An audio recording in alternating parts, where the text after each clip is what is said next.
What's going on, folks? It's Larry here at Packmaster Dog Training. Happy Friday to you. It's Friday afternoon. Beautiful. Finally got the cold weather here.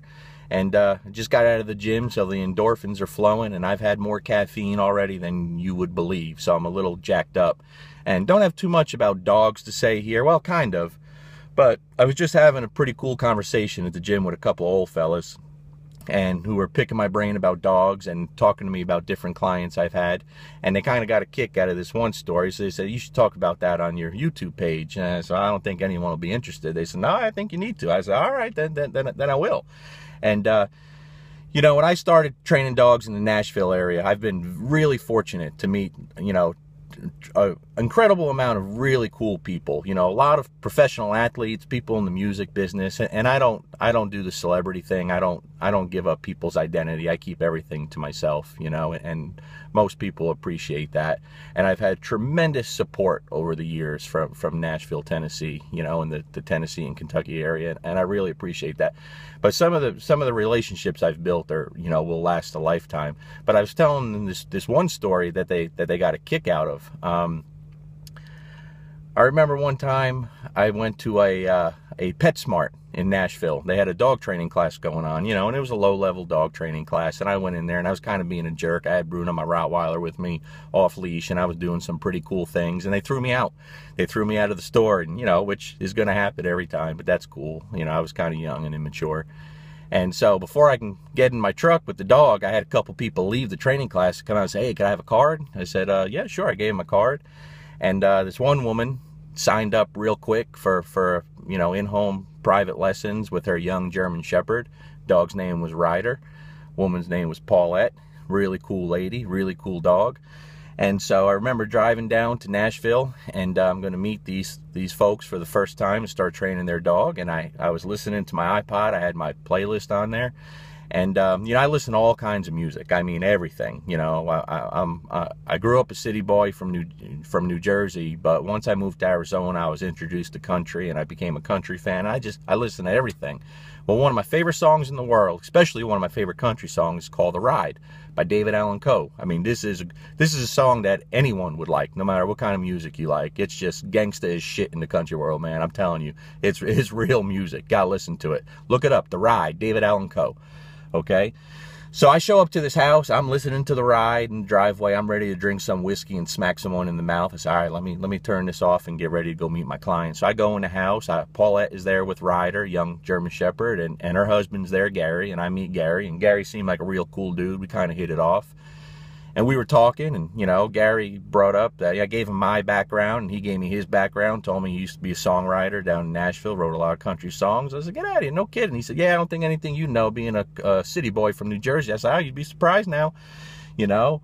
Well, Gary took me into his trophy room, showed me all kinds of cool stuff from the music world, and he said, you ever hear of The Ride? And I said, The Ride? I said, you wrote that? He goes, yeah, I wrote The Ride, and I believe my exact words were, get the fuck out of here. No, you got to be kidding me. He goes, well, you've heard of it? I said, heard of it? I said, let me show you something. I pulled up my iPod and showed him that's what I was listening to in his driveway. So, I mean, just crazier than shit, you know? I mean, just crazy. Some of the people I've got to meet through training dogs has been tremendous. And Gary and Paulette have been some of my favorite clients I've ever met. Just tremendous people and super talented guy, man. This dude has written songs for David Allan Coe, George Jones, you know, Ray Charles, you know, the list goes on. He's just a tremendously talented guy. And I don't know why they popped in my head. Well, I was listening to The Ride in the gym today, and, you know, being the couple old guys, like I said, I was telling them this story, and they got such a kick out of it, you know. And Gary, he actually forced me to be a better dog trainer. I guess that's where I'm going with this. Because Gary loved that dog so much, his German Shepherd Ryder. That dog went everywhere with him.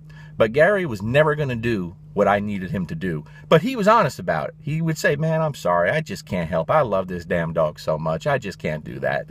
and I would laugh. I said, okay.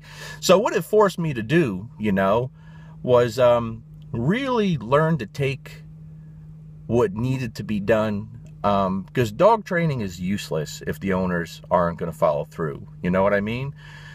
So you got to give people what they're willing to do. If they're willing to do it, then it's going to be productive. If they're not, it's useless. So Gary kind of forced me to be a much better trainer, you know, much better at teaching people. He really did. You know, I never told him that. We used to laugh because he's just a good guy, you know. So Gary and Paulette, thanks, man, because you kind of pushed me to better myself. And they're just some of the favorite people, my favorite clients I've ever met. Tremendous people.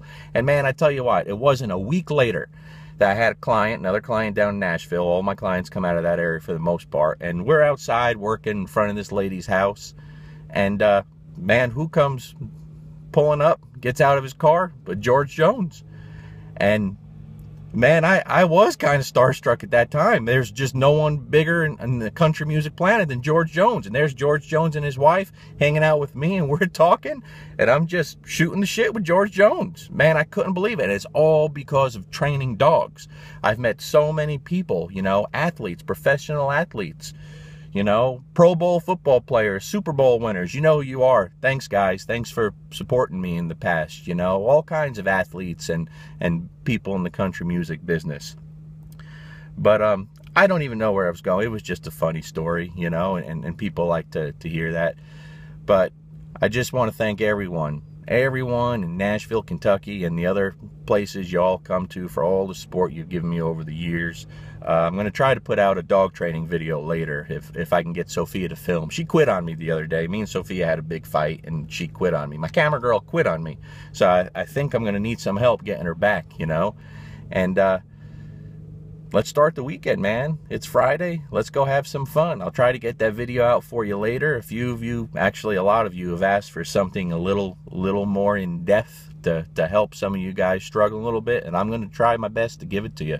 All right, so happy Friday. I don't even know, was there a purpose for this video? Probably not. Peace.